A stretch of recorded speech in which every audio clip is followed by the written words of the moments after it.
வர மே மாதம் 4ஆம் தேதி வந்தால் கண்டு கொண்டே படம் ரிலீஸ் ஆகி 25 வருஷத்தை கம்ப்ளீட் பண்ணுது.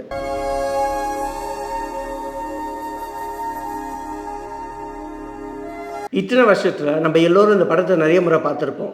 இதனுடைய மேக்கர்ஸ் கிட்டேருந்து நிறைய இன்சைட்டை கேட்டு தெரிஞ்சிருப்போம். இதனுடைய பாடல்களை இன்றைக்கி வரையும் ரசிச்சுட்டே இருப்போம்.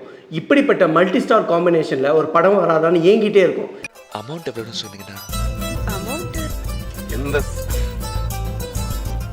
சிரிப்பிலேயே சிக்ஸர் அடிக்கிறானே. இதெல்லாம் பண்ண நம்ம இந்த படத்துக்குள்ளே ஒரு லவ் கைட் புக் இருக்குன்னு ரியலைஸ் பண்ணியிருக்கோமா? பண்ணலையா? அப்போ வாங்க இந்த வீடியோவில் விரிவாக பார்க்கலாம்.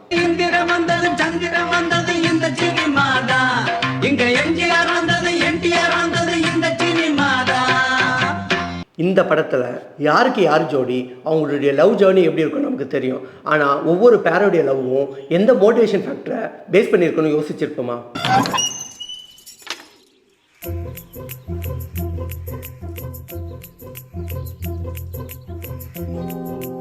இவங்க 2 பேர் லவ்வும் ஹோப்பை பேஸ் பண்ணி தான் இருக்கும். மனோகர், சௌமியா 2 பேரோட கேரக்டர் ட்ரீட்டும் ஹார்ட் ஒர்க், லக் இதை பேஸ் பண்ணி தான் இருக்கும். ஒரு பக்கத்தில் சௌமியா ஒரு ஃபேமிலியை ரன் பண்ணிகிட்டு இருப்பாங்க. அப்பா இல்லை, தாத்தா இல்லைன்னு எந்த குறையும் சொல்லாமல் அவங்க ஹார்ட் ஒர்க்கை அவங்க போடுவாங்க. ஆனால் அவங்க எதிர்பார்க்குற வேலிடேஷன் அவங்களுக்கு கிடைக்காது. அது மட்டும் இல்லாமல் அவங்கள ராசி இல்லாதவங்கன்னு எல்லாரும் இகழ்ச்சியாக பேசுவாங்க. வாசல்ல நோட்டீஸ் அடிச்சு ஓட்டுறேன், என் பொண்ணு ஒரு அதிர்ஷ்ட கட்ட, அவளை யாராவது கல்யாணம் பண்ணிக்க வாங்கன்னு. ஒரு சம்பவத்துக்கு அப்புறமா அவங்க ஃபேமிலியோட சென்னைக்கு வர வேண்டியதாகிடும். சொத்து எதுவும் இல்லாததுனால வேலைக்கு போய் தான் ஃபேமிலியை ரன் பண்ணணுன்ற சுச்சுவேஷன் வந்துடும். பக்கத்தெருவில் கட்டட வேலை நடக்குது.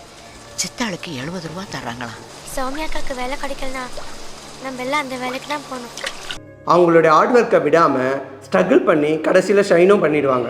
உன்னை ஜூனியர் ப்ரோக்ராமராக ப்ரமோட் பண்ணியிருக்கேன். மாதம் 8500 ரூபா சம்பளம். தேங்க்யூ. ஆனால் எவ்வளவு நல்லது பண்ணாலும் அவங்களுடைய ராசியை வச்சு அவங்களுக்கு தொடர்ந்து இகழ்ச்சி வந்துட்டு தான் இருக்கும். எல்லாம் இவ பிறந்த நேரம்.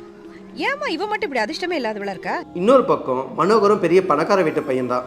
இருந்தாலும் ஃபஸ்ட்டு படம் டைரக்ட் பண்ணிட்டு தான் லைஃப்பில் மற்றதெல்லாம் ஸ்ட்ராங்காக இருப்பார். அதுக்கேற்ற ஹார்ட் ஒர்க்கும் போடுவார். என் முதல் படம் டைரக்ட் பண்ணதுக்கு அப்புறம் தான் கல்யாணம். இப்போ ஆளை விடுங்களேன். நடுவில் இவருக்கும் சௌமியாவுக்கும் லவ் செட் ஆகிடும். ஆனாலும் அவங்க கிட்ட படம் பண்ணிட்டு தான் கல்யாணம் பண்ணிப்பேன்னு கிளியராக சொல்லிடுவார். ஒரே ஒரு வருஷம் எப்படியாவது ஒரு சான்ஸ் பிடிச்சி படத்தை முடிச்சுட்டு ஓடி வந்துடுறேன். நல்லா போயிட்டு இருக்கும்போது இவரும் அவங்கள ராசி இல்லாதவன்னு சுட்டி காட்டும் போது சௌமியா ஹர்ட் ஆயிடுவாங்க. சௌமியா மனோகர் நம்மளை வேலிடேட் பண்ற பார்ட்னரா இருப்பாருன்னு, அவருடைய வெற்றி நம்மளுடைய வெற்றினும் ஹோப்ஃபுல்லா இருப்பாங்க. மனோகரும் அவருடைய பேஷனை ஃபுல்ஃபில் பண்ணிட்டு அவருடைய லவ்வே கல்யாணம் பண்ணிக்கணும்னு ஹோப்ஃபுல்லா இருப்பாங்க. மிஸ் அண்டர்ஸ்டாண்டிங் இருந்தாலும் அந்த ஹோப் கடைசியில அவங்களை ஒன்று சேர்க்கும். எனக்கு கல்யாணம் பண்ணிப்பியா?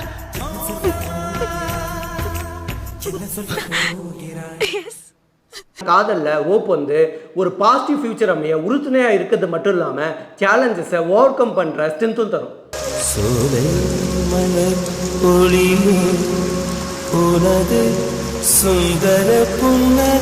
இவங்க 2 பேர் லவ்வும் ஃபேண்டசி பேஸ் பண்ணி தான் இருக்கும். மீனு ஒரு ஹோப்லெஸ் ரொமான்டிக். அவங்களுக்கு கவிதைகளை பிடிக்கும், ஃபேரி டேல்ஸில் வர ஹீரோஸை பிடிக்கும். எப்போ பார்த்தாலும் அவங்களுடைய காதலன் அப்படியே வந்து தூக்கிட்டு போயிடுவார்னு கனவு உலகத்திலே இருப்பாங்க. எனக்கு மின்னல், மழை, புயல் எல்லாம் வேணும். அதிலிருந்து ஒருத்தர் தேவன் போல புறப்பட்டு வருவாரு, பாரதி கவிதை பாடுவார். சாபம் விடும்போது கூட ஃபேண்டசியாக தான் விடுவாங்க.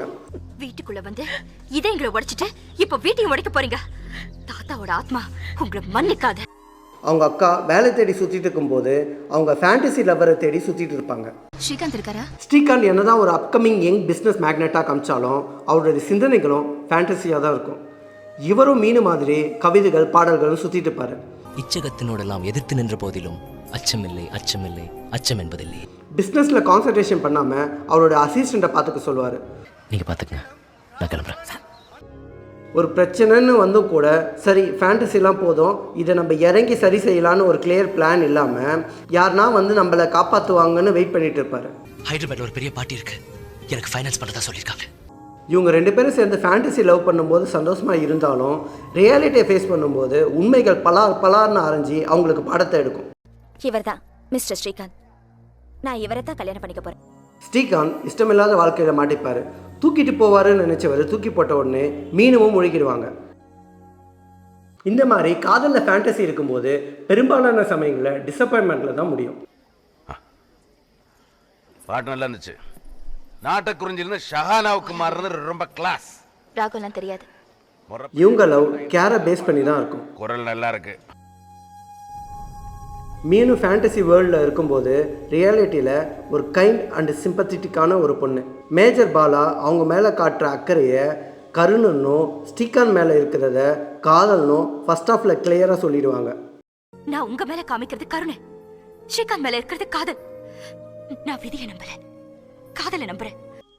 பட் ஒன்ஸ் அவங்க லவ்வோட ரியாலிட்டியை ரியலைஸ் பண்ணும்போது அதே அக்கறையோட மேஜர் பாலா இருப்பார். இந்த சமயத்தில் அதை காதல்னு ஏற்றுப்பாங்க. ராத்திரி பூர்வம் முழிச்சிருந்த அந்த ஆளு தான் உன்னை பாத்துக்கிட்டாரு. ராத்திரி புறாவா? ஆமா. ஆட்டே அயாள உங்களுக்கு யாரு? ரிலேஷனா, ஃபேமிலி ஃப்ரெண்டா?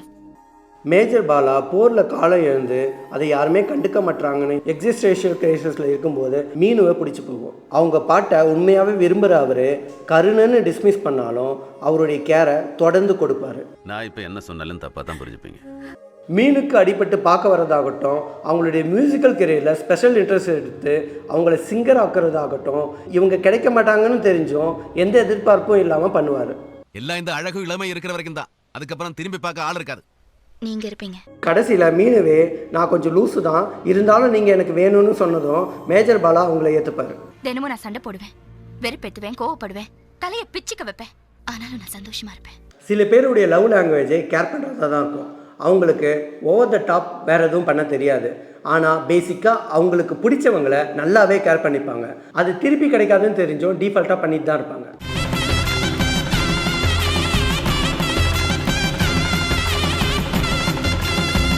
ஸோ இந்த ஆங்கிளில் இந்த படத்தை ரீவாட்ச் பண்ணிவிட்டு நீங்கள் எந்த டைப் லவ்வர்னு கமெண்ட் பண்ணுங்கள். மறக்காமல் உங்கள் லவ்வருக்கு ஷேர் பண்ணுங்கள். இன்னொரு சுவாரஸ்யமான வீடியோவில் மறுபடியும் வந்து சந்திக்கிறேன். மறக்காமல் ஃப்ரீ டிக்கெட் சேனலுக்கு சப்ஸ்கிரைப் பண்ணிக்கோங்க.